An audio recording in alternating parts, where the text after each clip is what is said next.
Hello everyone.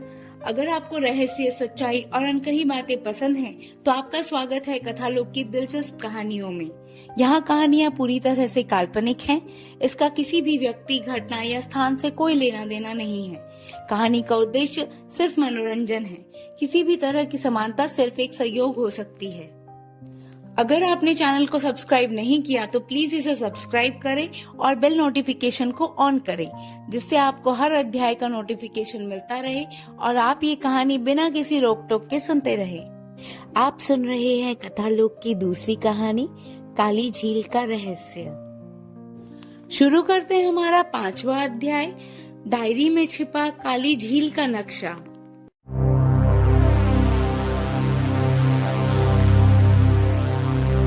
Ramgarh की काली झील के पास खड़ा वह खंडहर घर अब पहले से भी ज्यादा डरावना लग रहा था। घर के अंदर चारों तरफ सन्नाटा था। सिर्फ आदर्श की टॉर्च की रोशनी दीवारों और फर्श पर घूम रही थी। अवंतिका के हाथ में वही पुरानी डायरी थी जो उन्हें मेज पर मिली थी। दोनों अभी भी उस लाइन के बारे में सोच रहे थे, काली झील के नीचे कुछ छुपा हुआ है। कुछ सेकंड तक दोनों चुप रहे। फिर आदर्श बोला, अवंतिका, इस डायरी में जरूर कुछ और भी होगा।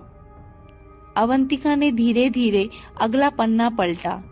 उस पन्ने पर लिखावट बहुत जल्दी में लिखी हुई थी, जैसे किसी ने डर के मारे जल्दी जल्दी लिखा हो। उनमें लिखा था, अगर कोई ये डायरी पढ़ रहा है तो शायद हम इस दुनिया में नहीं हैं। अवंतिका की सांस थोड़ी तेज हो गई। यह परिवार किसी चीज से डर रहा था। उसने धीरे से पूछा। आदर्श ने अगला पन्ना पलटा और उसी पल दोनों की आंखें चौड़ी हो गईं। उस पन्ने पर एक नक्शा बना हुआ था। बहुत साधारण तरीके से बनाया गया नक्शा, लेकिन उसमें साफ दिखाई दे रहा था। गोल आकार की काली झील, झील के किनारे मंदिर और झील के बीच में एक लाल निशान। अवंतिका धीरे से बोली, ये तो काली झील का नक्शा है। आदर्श ने टॉर्च की रोशनी उस लाल निशान पर डाली।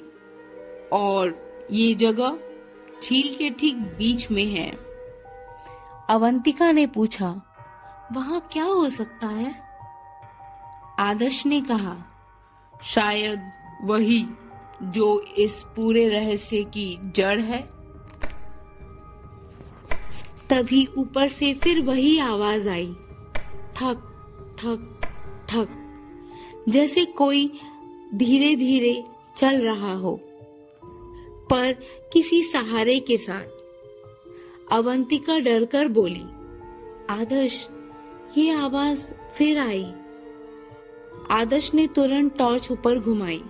सीढ़ियों के ऊपर धूप अंधेरा था, लेकिन ऐसा लग रहा था जैसे अभी अभी कोई वहां से गुजरा हो।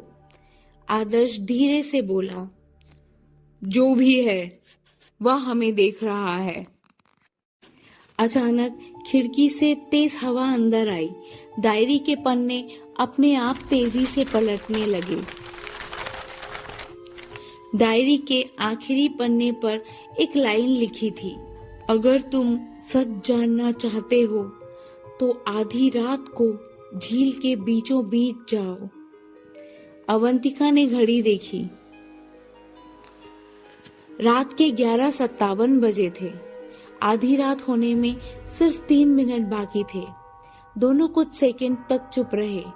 फिर आदर्श ने नक्शा डायरी से निकाल लिया और बोला, हमें झील के बीच जाना होगा। अवंतिका ने झील की तरफ देखा।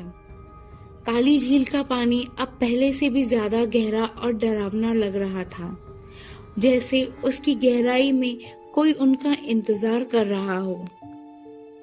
उसी समय खंडहर घर की ऊपर वाली मंजिल पर खड़ी वह रहस्यमयी परछाई उन्हें देख रही थी और उसके चेहरे पर हल्की मुस्कान थी, जैसे उसे पहले से पता हो कि आदर्श और अवंतिका अब झील के बीच जाने वाले हैं।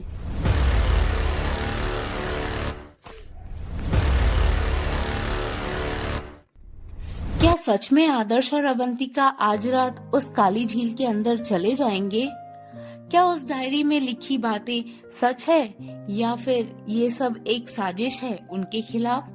जानने के लिए सुनिए हमारा अगला अध्याय कथालोक पर। आपको ये कहानी कैसी लग रही है हमें कमेंट करके जरूर बताएं।